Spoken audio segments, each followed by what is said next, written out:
सियाग सिद्ध योग ध्यान की विधि। आरामदायक स्थिति में बैठ जाएं और कुछ समय के लिए गुरुदेव के चित्र को ध्यान से देखें। अब आंखें बंद कर लें और गुरुदेव श्री रामलाल जी सियाग के चित्र को अपने आज्ञा चक्र पर, जहां बिंदी आती है, देखते हुए गुरुदेव से 15 मिनट की अवधि के लिए ध्यान स्थिर करने की प्रार्थना करें। अब गुरुदेव के चित्र को आज्ञा चक्र पर देखते हुए साथ ही मंत्र का मानसिक जाप बिना होंठ और जीभ हिलाई करते हुए ध्यान करें। इस दौरान यदि आपको कोई यौगिक क्रिया हो तो घबराएं नहीं, ना ही इसे रोकने का प्रयास करें। ध्यान की अवधि पूर्ण होते ही यह क्रियाएं स्वतः बंद हो जाएंगी। इस विधि से सुबह शाम हल्के पेट नियमित रूप से केवल 15 मिनट का ध्यान करें और संजीवनी मंत्र का मानसिक जाप हर समय करें।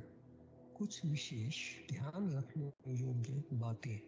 संजीवनी मंत्र का मानसिक जाप अपने दैनिक कार्य करते हुए अधिक से अधिक करें। संजीवनी मंत्र के साथ किसी और मंत्र का जाप नहीं करना है। इस मंत्र को कभी भी लिखकर या बोलकर किसी को नहीं बताना है। तांत्रिकों से नहीं मिले और ना ही उनके दिए हुए डोरे या ताबीज आदि पहने। यदि पहना हुआ है तो यह साधना शुरू करने निकालकर फेंक दें। अब शक्तिपात दीक्षा के लिए गुरुदेव की दिव्य वाणी में संजीवनी मंत्र ध्यान से सुने और उसके पश्चात 15 मिनट ध्यान करें। आप भी जो है ना, जो मैं मंत्र बताऊंगा उसको बोल कर या इशारे से किसी को नहीं बताओगे। रहदास जी ने कहा ना, अब कैसे छूटे नाम रट लाके। किस नाम रट? राम के लिखी, कृष्ण के लिखी, ये रोक लगी हुई थी गुरुओं के। और उसका मानसिक जप करना, समझे। वो मंत्र बता दो, एक बीज मंत्र है वो। अब बरगद का पेड़ का बीज राई के दाने जितना होता है, किलोमीटर में फैलेगा, उसका होता है एक शब्द क्लीन शब्द, क्या आधा ला में मिला हुआ बड़ी की मात्रा और बिंदी, उसका उच्चारण होगा क्लीन गा की ध्वनि निकलेगी पीछे।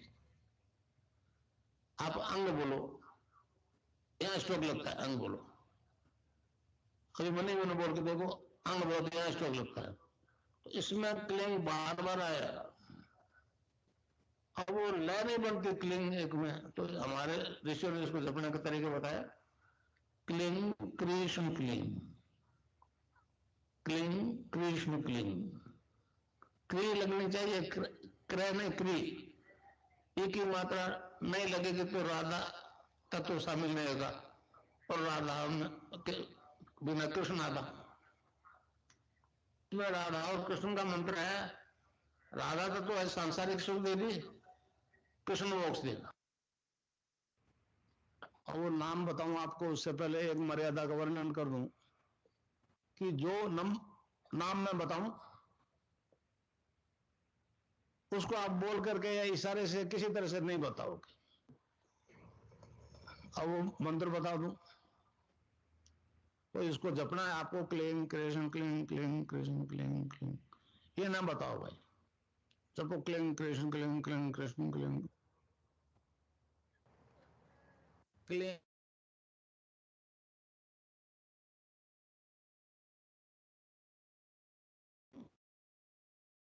क्या आधा लय में मिला हुआ, बड़ी की मात्रा ऊपर बिंदी, ए के ऊपर आप बिंदी लगाते हो तो अंग हो जाता है ना, अंग। अभी आप मन ही मन अंग जपो तो यहां स्ट्रोक लगेगा, अंग। तो इस अपना है रावण की क्रोक। अब कैसे छूटे नाम रट लागे। तो किसी बीमारी से ग्रसित हो, इससे ठीक हो जाओगे आप। अब जितने भी ले जा रहे हो ना, आप मेरी आवाज रखो उसके साथ, समझे? आवाज के बिना इफेक्ट नहीं होगा। तो मंत्र है cling Krishna cling Krishna cling. कै आधा लय में मिला हुआ, बड़ी की मात्रा ऊपर बिंदी, ए के ऊपर आप बिंदी लगाते हो तो अंग हो जाता है ना, अंग। मन ही मान जपो, और जीव नहीं रहना चाहिए। Cling Krishna cling cling Krishna cling cling Krishna cling, तो बीज मंत्र है।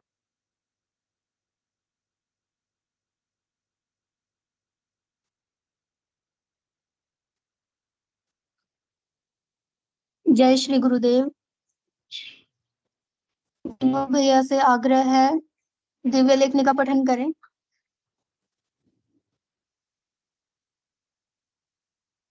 जय गुरुदेव जी, मैं स्क्रीन शेयर कर देता हूँ।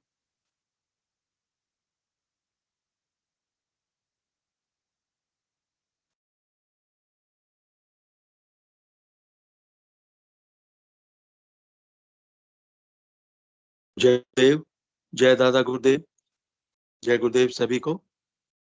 पूज्य गुरुदेव की दिव्य लेखनी में से आज जिस लेख को हम पढ़ेंगे उसका शीर्षक है वीर जननी का आशीर्वाद। 3 फरवरी 1988 को पूज्य गुरुदेव ने यह लेख लिखा था। गुरुदेव लिखते हैं, 3 जनवरी 1988 को मैं भौतिक रूप से अनाथ हो गया। उस दिन मेरी माँ का स्वर्गवास हो गया। 3 वर्ष की उम्र में पिताजी का स्वर्गवास हो जाने के कारण मेरी जननी ने दोहरा भार वहन करते हुए मुझे कभी भी पिताजी का अभाव महसूस नहीं होने दिया। अपना पूरा जीवन उसने रणभूमि में जूझते हुए बिताया। पूरे जीवन में उसके अंदर मैंने कभी निराशा के भाव नहीं देखे। एक वक्त रूखा सूखा खाकर भी उसने रणभूमि में हार नहीं मानी। यहाँ तक कि आखिरी समय में भी मृत्यु का वरण करने के लिए बहादुरी से आगे बढ़कर उसका स्वागत किया। मृत्यु भय से संसार में न डरने वाले चंद लोग ही जन्मे हैं। मैंने अनायास या यूं समझो कि किसी अज्ञात शक्ति की प्रेरणा से उसकी हर आज्ञा का पालन किया। भारत भर के सभी धार्मिक तीर्थ स्थानों पर 2-2, 3-3 बार उसे ले गया। उस समय मुझे ईश्वर की सत्ता तक में विश्वास नहीं था, परंतु फिर भी उसके हर आदेश का पालन करते हुए मैंने उसे तीर्थों का भ्रमण करवाया। उसके रहते मैं नहीं समझा, परंतु अब समझ रहा हूं कि मेरी आध्यात्मिक उन्नति का कारण मेरी जननी का आशीर्वाद मात्र है। उसका अदम्य साहस और वीरता का गुण ही मेरे खून में मौजूद होने के कारण मैं आज इस स्थिति में पहुंच सका हूं। उसकी मृत्यु ने मुझे पूर्ण रूप से अपने ध्येय तक पहुंचने की हिम्मत बंधाई। ऐसी विजयी और साहसी जननी के खून से मेरी उत्पत्ति हुई। अब मैं अच्छी तरह समझ रहा हूं कि संसार की कोई शक्ति मेरा रास्ता नहीं रोक सकती है। मैं अबाध गति से अपने पथ पर बढ़ता हुआ अपने गंतव्य तक पहुंचूंगा ही। इसका पूर्ण श्रेय केवल मेरी वीर जननी को ही है। जय गुरुदेव, जय दादा गुरुदेव, जय गुरुदेव सभी।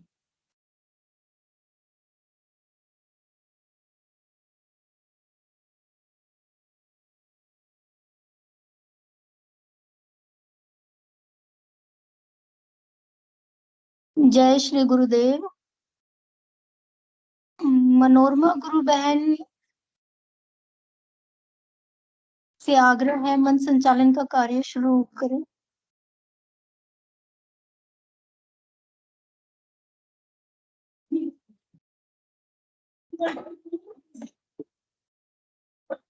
गुरुर् ब्रह्मा गुरुर्विष्णु गुरुर्देवो महेश्वर गुरुर साक्षात परम ब्रह्म तस्मै श्री गुरुवे नमः।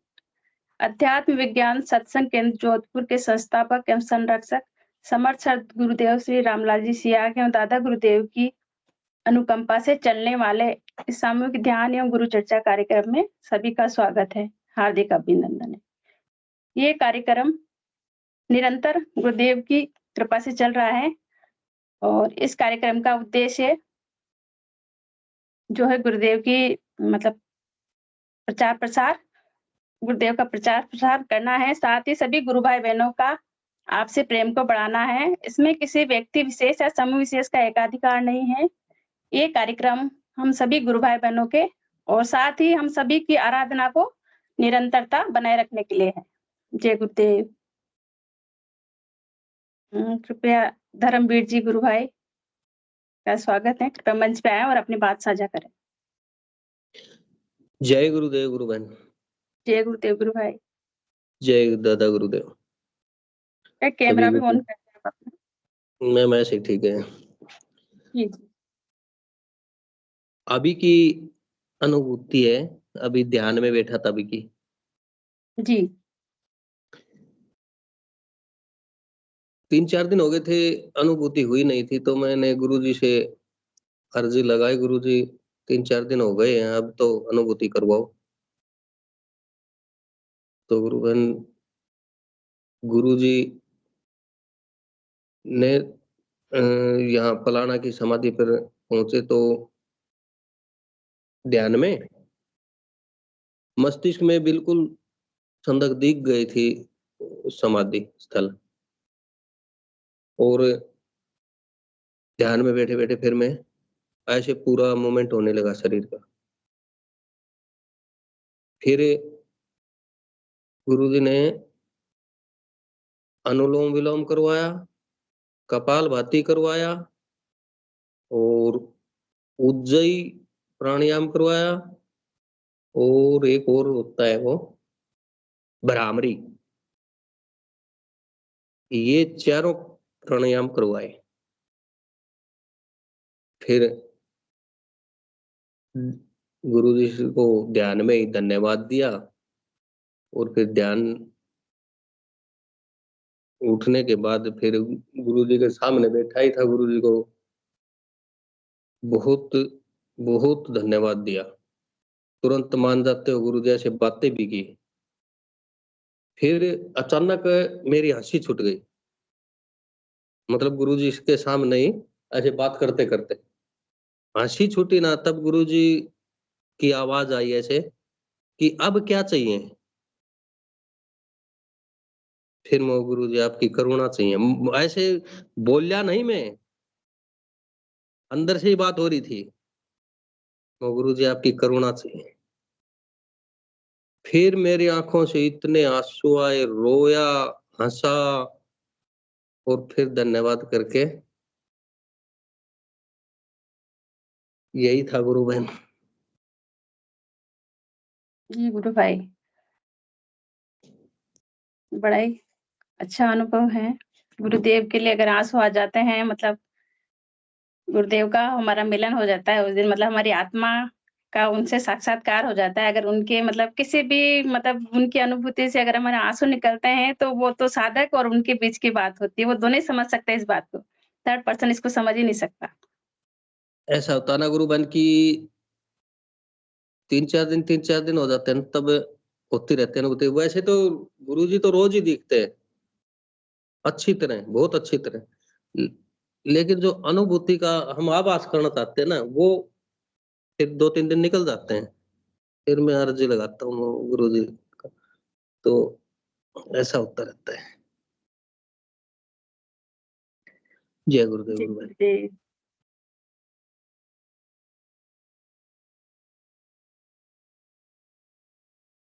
कृपया कोई और गुरु भाई आए और अपनी बात साझा करे, प्रश्न जिज्ञासा आदि हो रख सकते हैं।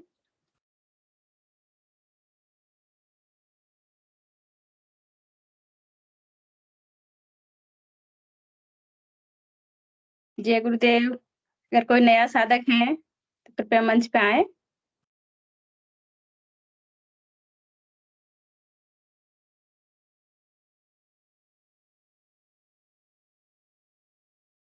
विक्रम जी गुरु भाई, स्वागत है आपका।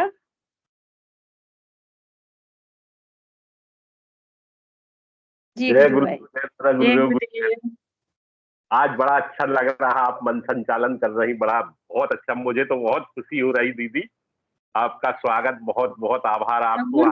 आप गुरु भाई, एक तो आप है ना, मैंने देखा आप दीदी बोलते हो, आप हमसे बहुत बड़े हो। गुरु भाई तो है ही, लेकिन है ना हम बहुत छोटे हैं आपसे।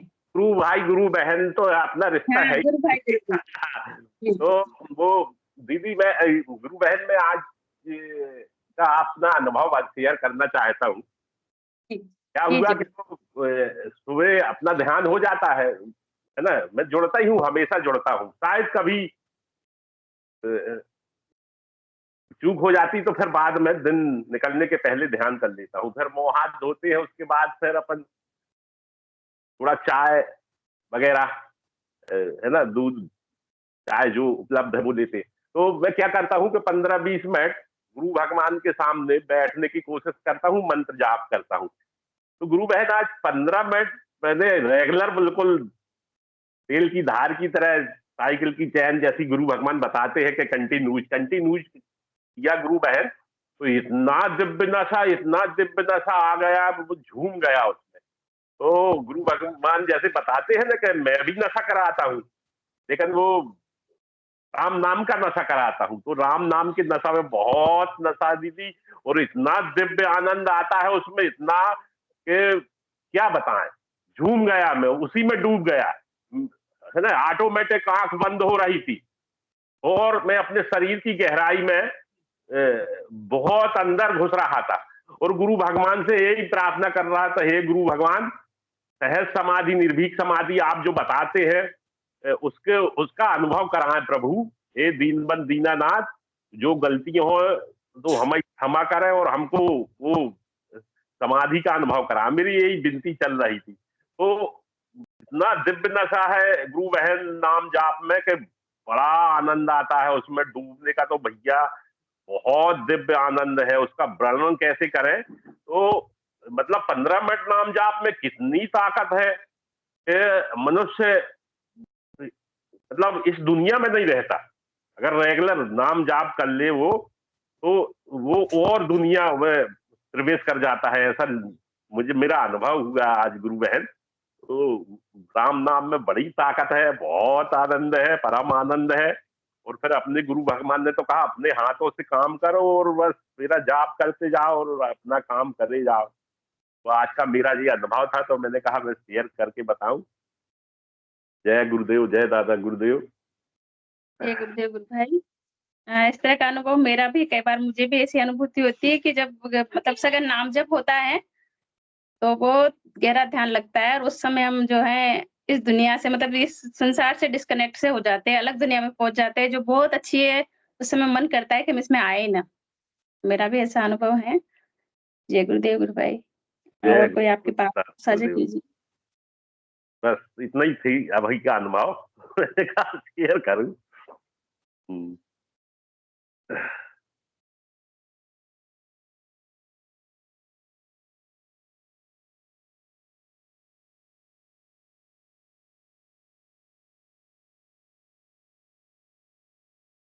विनोद जी गुरु भाई, कृपया गुरुदेव की दिव्य लेखनी या मतलब क्या अनुभव पढ़ के सुनाए, अगर कोई नहीं आ रहे हैं तो।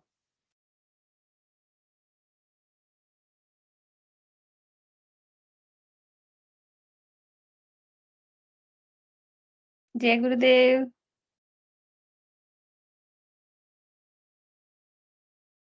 जो भी नए गुरु भाई बहन हैं,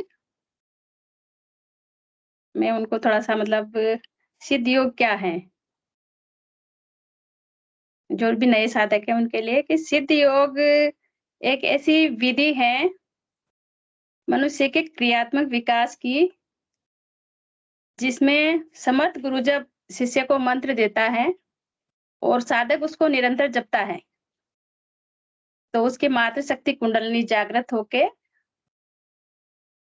उसका मन प्राण सब अपने वश में कर लेती हैं। और वो जो गुरु भाई ने भी जो आनंद जिसकी बात की, बाई कर्मकांड में वो चीज पॉसिबल ही नहीं है। सिद्ध योग ऐसी विधि है जब जिसमें हम ईश्वर से सीधे कनेक्ट होते हैं, मतलब ईश्वर से मिलने का रास्ता, शब्द ब्रह्म से परम ब्रह्म की प्राप्ति का सिद्धांत जो सभी धर्मों में, ग्रंथों में बताया है, वो विधि गुरुदेव हमें बताते हैं। मतलब सभी जो शिष्य हैं और उसको सभी शिष्य अनुभव भी करते हैं। तो इसमें मतलब कंटिन्यू नाम जप करना होता है और 2 टाइम ध्यान करना होता है और मंत्र वही जपना होता है जो गुरु द्वारा दिया जाता है। निरंतर उसका जप करना होता है बिना होठ जीभ हिलाए। और ये मनुष्य का मतलब क्रियात्मक विकास है, इसको गुरुदेव ने मतलब बताया है कि जो ये मैंने विधि बताई है, इसको अगर आप करेंगे तो आपका विकास होगा। जी गुरु भाई, स्वागत है आपका, धर्मवीर जी गुरु भाई। तो जय गिरधारी जी महाराज, जय वो गुरुदेव। अभी याद है वो पीछे का एक अनुभूति थी, वो गए होंगे 10-15 दिन। तो एक गुरु बहन बताते हैं ना कि एक उसकी बहन का या भाई का लड़का है छोटा, जो गोद में बैठा कर वो करते, उसके कुछ छाती में वो हो गया था तो बलगम सा, तो वो उस बच्चे से तो निकल नहीं रहा था, तो गुरुदेव से उसने अर्ज लगाया ना, तो वो उसके थ्रू निकल गया। उसकी चाची लगती है या क्या लगती है, उन्होंने सेशन में बताया था। फिर मेरे भी ऐसे कुछ जुकाम वगैरह ये था, तो मैंने कहा कि गुरुजी छाती में तो मेरा भी कुछ गड़बड़ है, इसको भी ऐसा ही कोई ना कोई निकालो ना इसने। फिर शाम को ही जब मैं ध्यान में बैठा, तो ध्यान में बैठे हुए मेरे को एकदम से पूरा सिस्टम छाती से और मुंह में भर गया। ध्यान में ऐसे ही उठा, आंख खुल ही नहीं रही, कोशिश करने पर भी नहीं खुल रही थी आंख, और अंदाजे से अपना स्विच ऑन किया बल्ब अंदर का, और वॉश लेसन में अपना वो साफ करके आया। आंख फिर भी नहीं खुली, मुंह खुल गया था लेकिन आंख नहीं खुली। वापिस ध्यान में 2-4 मिनट और लगी, फिर धन्यवाद किया गुरु जी का। ये 10-15 दिन पहले का याद नहीं रहा, याद धीरे धीरे आते हैं। और एक बताया था, पिछले जन्म का बताया था मैंने, उसमें एक वो रह गया था, बाकी तो बता दिया था कि उसमें अभी जो मेरे पिताजी है ना, उसमें पिछले जन्म में वो मेरे बड़े भाई थे, बाकी तो मैंने बता दिया था। तो जी ये जी याद नहीं रहा मेरे, और याद आते रहेंगे गुरु जी, जो आते रहेगा बताते रहेंगे गुरु बहन। जय गुरुदेव, जय दादा गुरुदेव। जय गुरुदेव। गुरु भाई, बड़ी सुंदर अनुभूति है आपकी। इस तरह के अनुभव कई कई गुरु भाई बहनों के हैं कि सिद्ध योग में जब प्राथिव ज्ञान की प्राप्ति हो जाती है तो भूत भविष्य साधक देख सकता है। ये पातंजलि योग दर्शन में वर्णित सिद्धियां हैं जो सिद्ध योग में सहज ही गुरुदेव द्वारा दिए गए संजीवनी मंत्र के मानसिक जप और 2 टाइम ध्यान से साधकों को होती है। जय गुरुदेव। एक और गुरु भाई ने हैंड रेज किया था अभी, कृपया आए और अपनी बात साझा करें।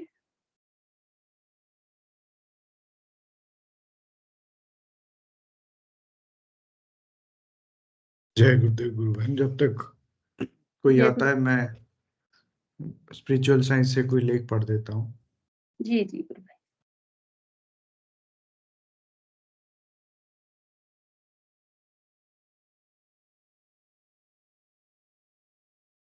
ये गुरुदेव की स्पिरिचुअल साइंस का चैप्टर है। सनातन धर्म के मतानुसार संसार की उत्पत्ति को प्रमाणित करना संभव है। गुरुदेव लिखते हैं, भौतिक विज्ञान की वर्तमान प्रगति ने यथार्थवाद एवं प्रत्यक्षवाद को जितनी तेजी से उकसाया है, आत्मा परमात्मा परलोक पुनर्जन्म एवं कर्मफल जैसे भारतीय दर्शन को उतना ही अमान्य भी किया है। आज हम भारतीयों में भी अपनी संस्कृति, धर्म एवं आध्यात्मिक मान्यताओं में आस्था नहीं रही। उसका कारण भी विज्ञान की यह तीव्र प्रगति ही है। भौतिक विज्ञान और आध्यात्मिक विज्ञान एक दूसरे के सहयोगी हैं। प्रगति की इस दौड़ में भौतिक विज्ञान अपने जनक आध्यात्मिक विज्ञान से बहुत आगे निकल गया है। आध्यात्मिक धर्म गुरुओं को इस तथ्य को स्वीकार करके अपनी कमजोरी को दूर करने के प्रयास करने चाहिए थे, परंतु उन्होंने यह हिम्मत नहीं दिखाई। इसके विपरीत सभी धर्मों के धर्मगुरु पलायनवादी हो गए और दोनों क्षेत्र को कृत्रिम लक्ष्मण रेखा से दो भागों में विभक्त कर दिया। अपनी कमजोरी को छुपाने के लिए एक के बाद एक झूठ बोलते ही चले गए। इस प्रकार झूठ का अंबार लगा दिया, एक तरफ झूठ का अंबार, दूसरी तरफ सच्चाई का अंबार। ऐसी स्थिति में सहयोग की कल्पना करना ही असंभव है। सच्चाई के सामने झूठ ठहर ही नहीं सकता। यही कारण है कि आज संसार भर के सभी धर्म बहुत ही दयनीय स्थिति में पहुंच गए हैं। जब तक इस सच्चाई को स्वीकार करके उस क्षेत्र का शुद्धिकरण नहीं कर लिया जाता है, रोग का उपचार असंभव है। भौतिक विज्ञान के क्षेत्र के लोग इतने सच्चाई प्रिय हैं कि जो ही आध्यात्मिक जगत ने सच्चाई के रास्ते पर चलकर प्रमाण देना प्रारंभ किया, उन्होंने उसका अनुसरण करना प्रारंभ कर दिया। संसार में भौतिक विज्ञान के लोग बहुत ही चेतन हैं, हर सच्चाई को स्वीकार करने में बिल्कुल ही नहीं हिचकिचाते हैं। संसार में जो नरहंस, संहार और अशांति फैल रही है, वह इसी असंतुलित व्यवस्था की देन है। भौतिक विज्ञान की जनक आध्यात्मिक शक्ति जो ही अपने असली स्वरूप में प्रकट हुई कि भौतिक सत्ता उसके सामने नतमस्तक हुई। जो ही संत की यह स्थिति हुई, महर्षि अरविंद की भविष्यवाणी सत्य हो जाएगी। संसार में जितने भी भौतिक साधन प्रकट किए जा चुके हैं, उन सब का उपयोग अगर केवल सृजन के रूप में ही किया जाए तो संसार में घी दूध की नदियां बहने में कोई देर नहीं लगेगी। इस प्रकार श्री अरविंद की भविष्यवाणी सत्य होने में देर नहीं लगेगी। श्री अरविंद ने कहा था, एशिया जगत हृदय की शांति का रखवाला है। यूरोप की पैदा की हुई बीमारियों को ठीक करने वाला है। यूरोप ने भौतिक विज्ञान, नियंत्रित राजनीति, उद्योग, व्यापार आदि में बहुत प्रगति कर ली है। अब भारत का काम शुरू होता है, उसे इन सब चीजों को अध्यात्म शक्ति के अधीन करके धरती पर स्वर्ग बसाना है। मेरी प्रत्यक्षानुभूतियों के अनुसार आध्यात्मिक जगत की अनेक समस्याएं भौतिक विज्ञान की तरह प्रमाण सहित सुलझाई जा सकती है। मैं देख रहा हूं, आध्यात्मिक दृष्टि से जो लोग मुझसे जुड़ रहे हैं, उन्हें सूक्ष्म शरीर, कारण शरीर आदि की प्रत्यक्षानुभूतियां हो रही है। हिंदू धर्म का सिद्धांत जिसे श्री अरविंद ने सही प्रमाणित किया है, उसी रास्ते से चलने पर अनेक प्रकार की प्रत्यक्षानुभूतियां हो रही हैं। श्री अरविंद ने कहा था, ईश्वर यदि है तो उसके अस्तित्व को अनुभव करने का, उनका साक्षात दर्शन प्राप्त करने का कोई ना कोई पथ होगा। वह पथ चाहे जितना ही दुर्गम क्यों ना हो, उस पथ से जाने का मैंने दृढ़ संकल्प कर लिया है। हिंदू धर्म का कहना है कि अपने शरीर के अपने भीतर ही वह पथ है। उस पर चलने के नियम भी दिखा दिए हैं। उन सब का पालन करना मैंने आरंभ कर दिया है। 1 मास के अंदर ही अनुभव कर सका हूं कि हिंदू धर्म की बात झूठी नहीं है। जिन जिन चिन्हों की बात कही गई है, मैं उन सब की उपलब्धि कर रहा हूं। बिल्कुल ठीक इसी पथ से चलकर मेरे से संपर्क करने वाले लोगों को इसी प्रकार की अनेक उपलब्धियां हो रही हैं। मूलाधार से अगम लोक तक की सभी अनुभूतियां मुझे गुरुदेव के रहते ही हो चुकी थी। ये देखिए, ये बड़ी इंपॉर्टेंट लाइन है। मूलाधार से अगम लोक, गुरुदेव कहते हैं कि मूलाधार से अगम लोक तक की सभी अनुभूतियां मुझे गुरुदेव के रहते हो चुकी थी, परंतु उस समय मुझसे जुड़ने वाले किसी को ऐसी अनुभूति नहीं हुई थी। 31 दिसंबर 1983 को गुरुदेव का स्वर्गवास होने के बाद मेरे अंदर एक विचित्र प्रकार का परिवर्तन आ गया। इसके बाद मुझसे जुड़ने वाले सभी लोगों को वे अनुभूतियां अनायास होने लगती हैं, जो मुझे बहुत पहले हो चुकी हैं। इस विचित्र स्थिति का जब मैंने अंतर्मुखी होकर पता लगाया, तो मालूम हुआ कि यह सारा चमत्कार गुरुदेव की शक्तिपात के कारण हो रहा है। जैसा कि मुझे बताया गया, कोई शक्ति संसार के कल्याण के लिए मेरे माध्यम से प्रकट हो रही है। श्री अरविंद ने कहा था, तुम्हें उठना है ताकि तुम दुनिया को उठा सको। वह ज्ञान जिसे ऋषियों ने पाया था फिर से आ रहा है, उसे सारे संसार को देना होगा। इस बात को अधिक स्पष्ट करते हुए अरविंद ने कहा है, क्रम विकास में अगला कदम जो मनुष्य को एक उच्चतर और विशालतर चेतना में उठा ले जाए और उन समस्याओं का हल करना प्रारंभ कर देगा जिन समस्याओं ने मनुष्य को तभी से हैरान और परेशान कर रखा है जब से उसने व्यक्तिक पूर्णता और पूर्ण समाज के विषय में सोचना विचारना शुरू किया था। इस प्रकार भारत ही कर सकता है, इसका प्रारंभ भारत ही कर सकता है, और यद्यपि इसका क्षेत्र सार्वभौम होगा तथापि केंद्रीय आंदोलन भारत ही करेगा। इस प्रकार की अनुभूतियां और पथ प्रदर्शन निरंतर हो रहा है। मुझे उस परम सत्ता ने बहुत से प्रमाण देकर अच्छी प्रकार समझा दिया है कि संसार के हर परिवर्तन और माध्यम की व्यवस्था पूर्व निश्चित है। उसमें रत्ती भर का भी परिवर्तन असंभव है। पश्चिम जगत ने जो भौतिक प्रगति की है उसे जब तक आध्यात्मिक सत्ता के अधीन नहीं कर लिया जाता है, संसार में शांति असंभव है। श्री अरविंद के ने स्पष्ट कहा है, हम देशों और जातियों के पृथक व्यक्तित्व को मिटाना नहीं चाहते, बल्कि उनके बीच से घृणा, द्वेष और गलत फहमियों की बाधाओं को हटाना चाहते हैं।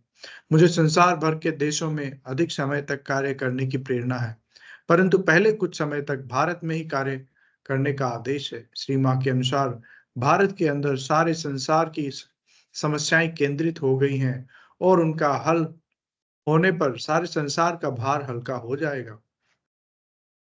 मैं देख रहा हूं इस क्षेत्र में जो व्यक्ति माध्यम होंगे वे मुझसे जुड़ने आरंभ हो गए हैं। निरर्थक लोग अगर आ भी जाते हैं तो या तो भयभीत होकर या विशेष परिस्थितियों वश मुझसे फिर नहीं मिल सकते। प्रभु की यह बड़ी विचित्र लीला है।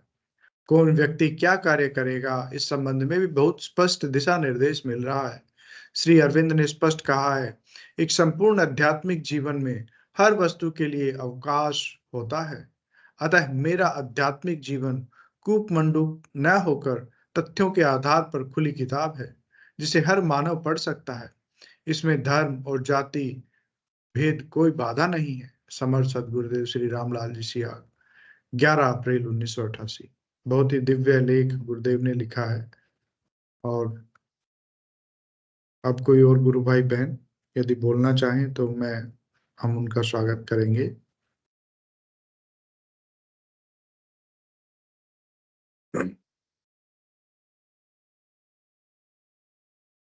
मैं देख रहा हूँ इस अंक में कोई अनुभव भी हो तो यूजुअली अनुभव लास्ट में होता है।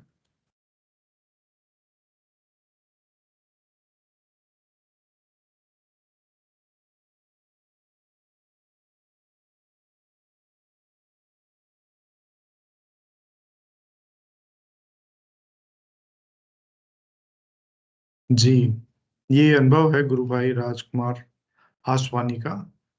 मैं पढ़ देता हूँ क्योंकि कोई साधक ने हैंड रेज नहीं किया है।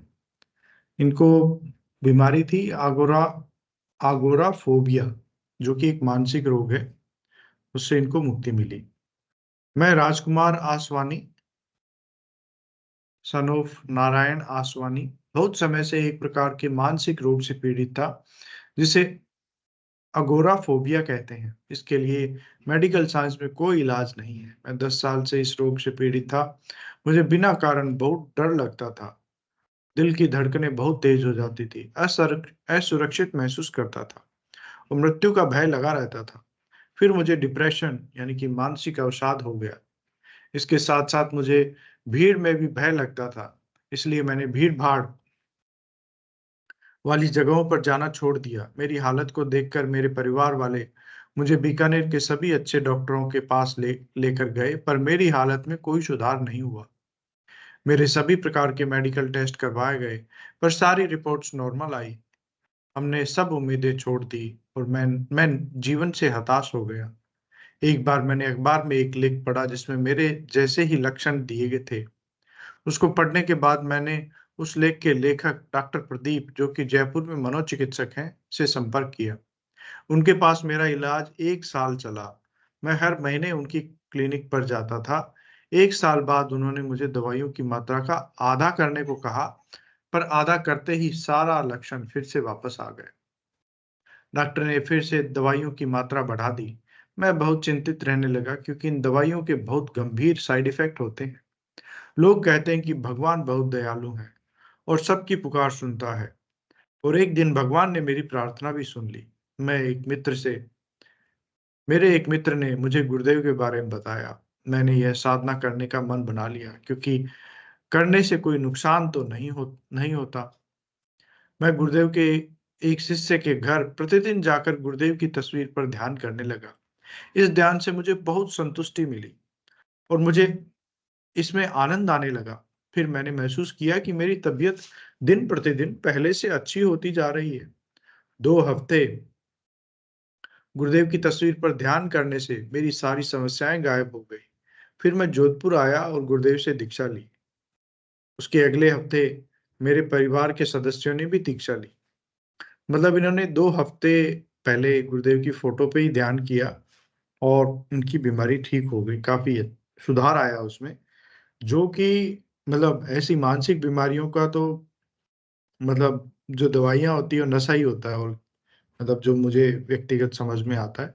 तो इनको पहले वो मनोचिकित्सक ने दवाई दी, लेकिन वो उससे कोई सुधार नहीं हुआ। मनोरोग होते हैं वो लाक्षणिक, मतलब उनके लक्षण देख के वैसे कोई मेडिकल रिपोर्ट में तो आता नहीं भी ये चीज कम है ये ज्यादा है। तो ये बड़ा कॉम्प्लिकेटेड होती है मनोरोग। तो जैसा कि गुरु भाई ने बताया कि ये असाध्य बीमारी थी उनके, तो ये भी उनके ठीक हो गई। चलिए आगे पढ़ते हैं। आज गुरुदेव की अहैतुक कृपा से मैं बिल्कुल स्वस्थ जीवन जी रहा हूँ। मैं उन सभी लोगों से जो किसी भी प्रकार शारीरिक या मानसिक परेशानी से गुजर रहे हैं विनती करता हूँ कि वो शक्तिपात दीक्षा लेकर संजीवनी मंत्र का जाप और गुरुदेव की तस्वीर पर ध्यान जरूर करें। इससे उनके सभी कष्ट दूर हो जाएंगे। मैं तहे दिल से गुरुदेव के चरणों में प्रणाम करता हूँ। जय गुरुदेव। राजकुमार आसवानी, बीकानेर, राजस्थान। ये इन्होंने अंग्रेजी में भी दिया है अपना लेख। चलिए अब हमारा समय भी होने वाला है। कोई और गुरु भाई बहन आए तो मैं उनका स्वागत करूंगा। गुरुदेव ने जो आज हमने लेख पढ़ा उसमें एक बात बड़ी अच्छी थी कि अ, किसको क्या कार्य करना है इस मिशन में वो पूर्व निर्धारित है। हम भी इसी मतलब उसी का हिस्सा है। तो ये बड़ी अच्छी बात है कि ये जय हम इसका। गुरुदेव गुरु भाई। जी जय गुरुदेव, गुरुदेव जय गुरुदेव। हाँ, ये चीजें हम सब अनुभव भी कर रहे हैं। गुरुदेव ने ये भी कहा है कि अगर मतलब ऐसा कोई व्यक्ति जो आ भी जाए तो वो डरवश या भयवश स्वतः बाहर चला जाएगा हाँ आराधना से, और जो जी इसमें सहायक होंगे वो स्वतः उनको गुरुदेव ऐसी अनुभूतियां कराएंगे, वो अंतर चेतना जो गुरुदेव बोलते हैं वो स्वतः हाँ कार्य करवाएंगे। जी। बड़ा ही अच्छा अनुभव है धर्मवीर गुरु जी, भाई। गुरु भाई जय गुरुदेव। जय आपने गुरुदेव। ये लाइन भी बड़ी अच्छी पकड़ी जो गुरुदेव ने इसमें लेख में लिखी है कि जो इस मिशन में सहायक नहीं है वो अपने आप दूर चला जाएगा। इसके बहुत सारे उदाहरण मैंने तो व्यक्तिगत रूप से भी देखे हैं। जो मतलब काफी गुरु भाई जो शुरुआत में जुड़े थे, इवन जो संस्था के बड़े उच्च पदों पर भी रहे, वो भी समय आने पे मतलब इस मिशन से अलग हो गए। तो कहने का मतलब कि गुरुदेव की कृपा है कि हम नाम जप ध्यान कर पा रहे हैं और इस मिशन से और गुरुदेव से किसी न किसी माध्यम से जुड़े हुए। वरना सिलेक्शन बड़ा मुश्किल से होता है इसमें।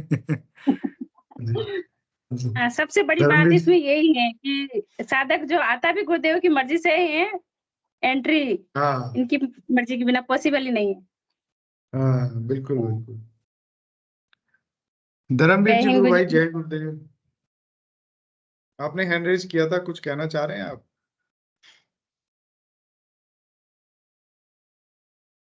चलिए ठीक है, ठीक है। अब फिर हिंगू जी को बुला लेते हैं गुरु भाई, यदि कोई और नहीं है तो बोलने के लिए। जी जी। हिंगू जी अंकल है नहीं शायद। विकी जी भाई साहब हैं सेशन में? हाँ, गुरु भाई आप ही कर दीजिए अगर नहीं है तो जी समापन। चलिए, मैं हिंगू अंकल आ गए हैं। जय गुरुदेव, जय गुरुदेव अंकल।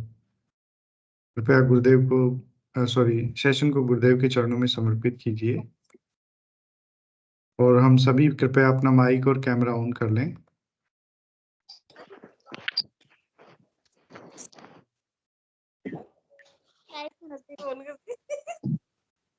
बम्बई का जय गुरुदेव सभी को। गुरुदेव की दिव्य चेतना सभी में सिद्ध हो, जगत व्यापी हो और जगत के कल्याण के लिए हो। जय गुरुदेव सभी को बहुत बहुत जय गुरुदेव। जय गुरुदेव। जय हो। बोलिए कल की अवतार की जय हो। जय हो। जय हो। जय श्री गुरुदेव, जय श्री दादा गुरुदेव, जय गुरुदेव। जय श्री जय गुरुदेव।